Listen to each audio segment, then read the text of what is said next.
అధ్యక్ష, నేను ఒకటే విజ్ఞప్తి చేస్తున్నా. ఏదో నేను ముక్కుబడికి చెప్పడం కాదు. ఒక విధంగా ఆలోచిస్తే ఇక్కడ ఉండే ఎమ్మెల్యేల అదృష్టవంతులు. నేను 78లో ఎమ్మెల్యేగా అయినప్పుడు చెప్తున్నా మీ అందరికీ. ఫస్ట్ టైం నేను ఎమ్మెల్యేగా అయితే అప్పుడు మా ప్రివిలేజెస్ ఏంటంటే 3 ల్యాండ్ లైన్ ఫోను ఎవరికైనా రికమెండ్ చేసుకోవచ్చు. ఫోన్ పెట్టుకోవడానికి ల్యాండ్ లైన్ అది పనిచేయదు. అలాంటి ఫోన్ రికమెండ్ చేయొచ్చు. రెండోది 3 గ్యాస్ సిలిండర్లు రికమెండ్ చేయొచ్చు. మూడోది రైల్వే పాసులు. నాలుగోది జీపు. ఎక్కడి నుంచి తమిళనాడులో ఇది ఒక సెంటర్ ఉంది, ఆవిడ నుంచి ఒక జీప్ ఇస్తారు.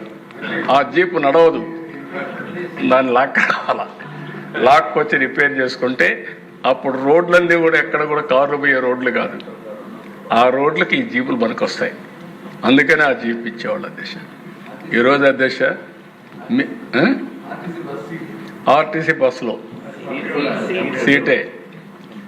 ఇప్పుడు అధ్యక్ష ఆ స్టేజ్ నుంచి ఈరోజు ప్రపంచంలోనే నెంబర్ 1 దేశం అయ్యే పరిస్థితుల్లో మనం ఆలోచిస్తున్నాం. 4వ అతిపెద్ద ఆర్థిక వ్యవస్థ, 1 ఇయర్లో 3వ ఆర్థిక పెద్ద వ్యవస్థ. ఈరోజు ఒకప్పుడు అమెరికా అంటే మనందరం భయపడేవాళ్ళం. ఇప్పుడు అమెరికా అన్నా ఏ దేశం అయినా మేము కూడా సమానమని చెప్పే పరిస్థితికి వచ్చామంటే అది భారతదేశం సాధించిన ప్రగతి.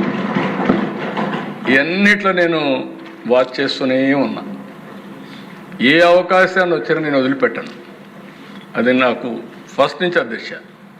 ఆ అవకాశాలు ఉపయోగించుకున్నాం కాబట్టి ప్రజలకు కూడా బెనిఫిట్ అయిన ఐటీ వచ్చింది, నేను స్టార్ట్ చేశాను.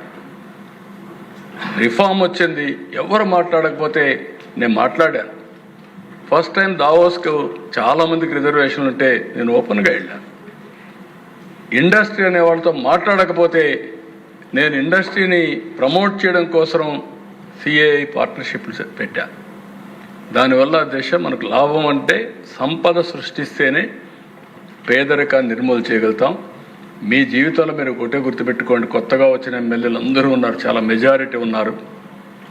మీరు ఇవన్నీ కానీ మనం ఒక మంచి పబ్లిక్ పాలసీ తీసుకొస్తే ఆ పబ్లిక్ పాలసీ ఎన్నో కోట్ల మంది జీవితాలు మారుతాయి, వాళ్ళ భవిష్యత్తు మారుతుంది.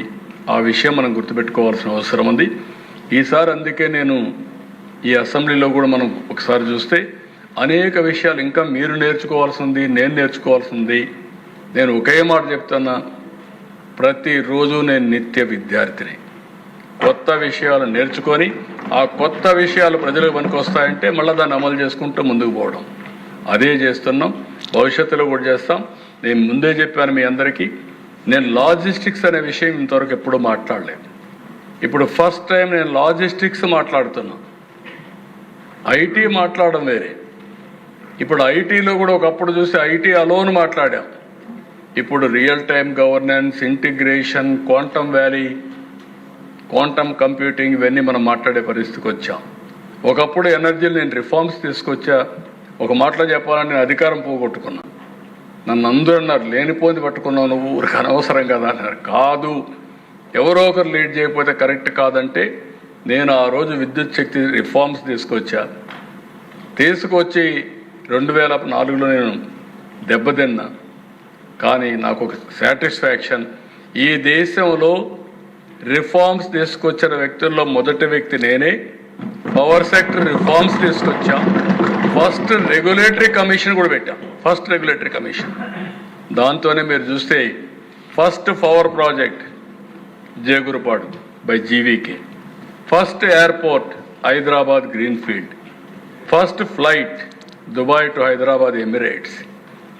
ఇలాంటివి అనేక విషయాల్లో మనం ముందుకు పోయాం. టెలికమ్యూనికేషన్స్ అన్నీ ముందుకు పోయాం. ఈరోజు ఆ ఫలితాలు వస్తున్నాయి.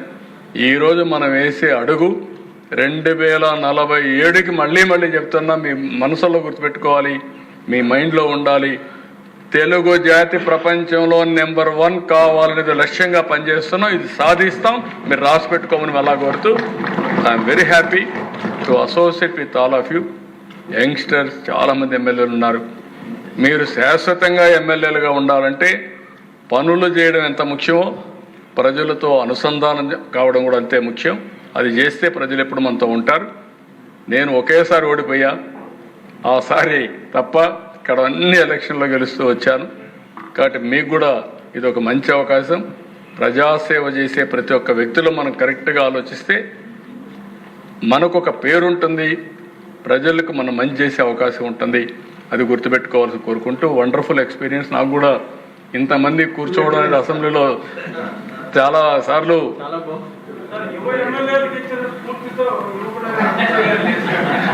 బొచ్చయ్య గారు ఫస్ట్ నుంచి చాలా సార్ మిమ్మల్ని చూసిన తర్వాత నేను అప్పుడే ఎందుకు పుట్టాను, ఇంకో 4 ఏళ్ళ తర్వాత పుట్టి ఉండాల్సింది అనిపిస్తుంది సార్. చచ్చిపోతున్నాను సార్. ఈ క్వాంటమ్ డిజిటల్ టెక్నాలజీ మీరు చెప్తుంది మేము నేర్చుకోవడానికి రోజు రాత్రికి వెళ్ళి ఎక్సర్సైజ్ చేయటం, మా మనవాళ్ళకి వాళ్ళకి ఫోన్ చేసి ఈ విషయాలన్నీ తెలుసుకునే పరిస్థితిలోకి వచ్చాం. అసలు రాష్ట్రం ప్రగతి ఎలా ముందుకెళ్లాలో దూరదృష్టితో ముందుకెళ్తా ఉన్నారు. ఆ రోజున మొదటిసారి నన్నే మాట్లాడమన్నారు విజయవాడలో మహానాడులో రిఫార్మ్స్ సందర్భంగా. మీరు ఎవరు భయపడకపోతే నన్ను మాట్లాడమని నేను మాట్లాడా. ఆ రోజున ఒక మాట చెప్పాను సార్.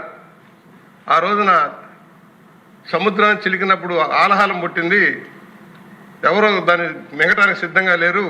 అలాగే ఈ రిఫార్మ్స్ ఆలహారం మీరే స్వీకరించాల్సిన పరిస్థితి వస్తుందన్నాను. వచ్చింది. ఆ రోజున ఓడిపోయాం. కానీ దేశానికి మేలు చేశారు.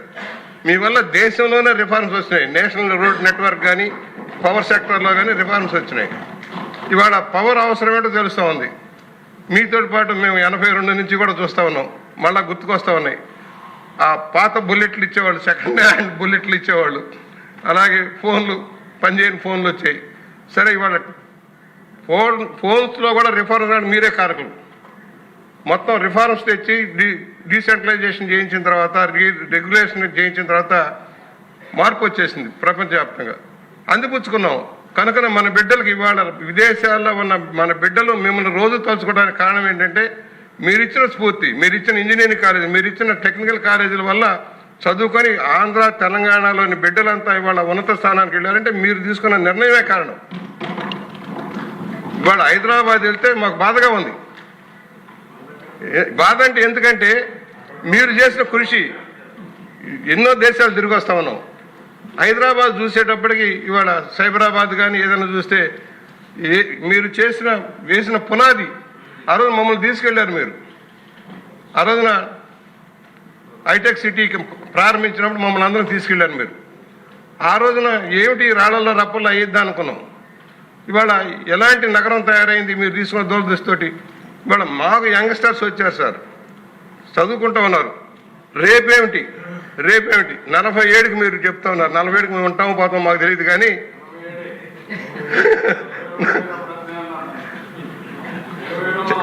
పెను మార్పులు వస్తాయి సార్. మీరు అన్నట్టుగా ప్రపంచం, ఎందుకంటే ఏదైతే మానవ వనరుల ఎసెట్ అని మీరు చెబుతున్నారో అదే మనకి ఎసెట్. హ్యూజ్ మార్కెట్, అమెరికాని మించిపోయే మార్కెట్ ఇండియాలో ఉంది. దానికి తగిన విధంగా యంత్రాలు తయారు చేసుకునే పద్ధతిలో మనం వెళ్తున్నాం. సాధ్యమా, అవుతుందా లేదనే సందేహాలు చాలా మందికి ఉంటాయి సార్.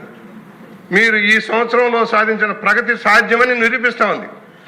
ఇన్ని లక్షల కోట్ల పెట్టుబడి తేగలిగారంటే ఒక రాక్షస ప్రభుత్వం నుంచి నమ్మకం కోల్పోయిన రాష్ట్రాన్ని మళ్ళీ నమ్మకం కలిగించి పరిశ్రమలు రావడానికి, ఉపాధి లభించడానికి కారకులయ్యారంటే మీ కృషి, మీ మీద ఉన్న నమ్మకం, కాన్ఫిడెన్స్ మా అందరిలో కూడా రావాల్సిన అవసరం ఉంది. కృషి చేస్తాం. మేము కూడా ఎంతవరకు వీలేదు అంతవరకు కృషి చేస్తాం. ఒకటి, రాష్ట్రం అంతా కూడా మీరు చాలామందికి తెలియాల్సింది ఏంటంటే మీరు విజన్లో వివిధ ప్రాంతాల్లో డెవలప్మెంట్ ఎలా ఉండాలని నిర్ణయించారు. ఆ విధంగా ముందుకెళ్తా ఉన్నారు. వెనుకబడ్డ ప్రాంతాలకి బ్రహ్మాండమైన వెలుగు నింపుతా ఉన్నారు. మేము అనంతపూర్లో చూసినా, తిరుపతిలో, చిత్తూరులో చూసినా ఆ డెవలప్మెంట్ మనకు, వెనకబడ్డ ప్రాంతాల్లో డెవలప్మెంట్ మాకు కనపడతా ఉంది. వ్యవసాయంలో మార్పు కనపడతా ఉంది. ఇవాళ అందుకనే మీరు తీసుకున్న స్ఫూర్తి మేము ముందుకెళ్తున్నాం. మా అందరికి ఒకటే, తెలుగు జాతి ముందుకెళ్ళాలంటే ధైర్యంగా ముందుకు సాగాల్సిన అవసరం ఉంది. మళ్ళా రాక్షసులు వస్తారు అనే నమ్మకం ఎవరిలో ఉండటానికి వీలు లేదు. ఎందుకంటే ఒక రాంగ్ ఇంటర్ప్రిటేషన్ ఇవ్వడానికి ప్రయత్నం చేస్తా ఉన్నారు వాళ్ళు గోబెల్స్ ప్రచారం ద్వారా, తప్పుడు ప్రచారం ద్వారా. ఇక వచ్చే అవకాశం లేదు, 20 ఏళ్ళు 40 ఏళ్ళు సెంట్రల్ జైలు తప్పితే దిక్కు లేదనే పరిస్థితి మనం కల్పించాల్సిన పరిస్థితి ఉంది. కాన్ఫిడెన్స్, పెట్టుబడిదారులకి కాన్ఫిడెన్స్, ప్రజలకి కాన్ఫిడెన్స్. ఇది 30 సంవత్సరాలు కాదు 40 సంవత్సరాలైన రాష్ట్రానికి ప్రగతి పొందాలని చంద్రబాబు గారి సాధ్యమనే ఒక కాన్ఫిడెన్స్ తోటి ముందుకు సాగాలని సవినీయంగా మనవి చేస్తూ, మీరు చేసిన కృషికి మీకు సహకరించిన పవన్ కళ్యాణ్ గారికి, మీకంటే ఎక్కువగా కష్టపడుతున్న లోకేష్ బాబు గారికి కూడా ధన్యవాదాలు, అభినందనలు తెలియజేస్తున్నాను సార్.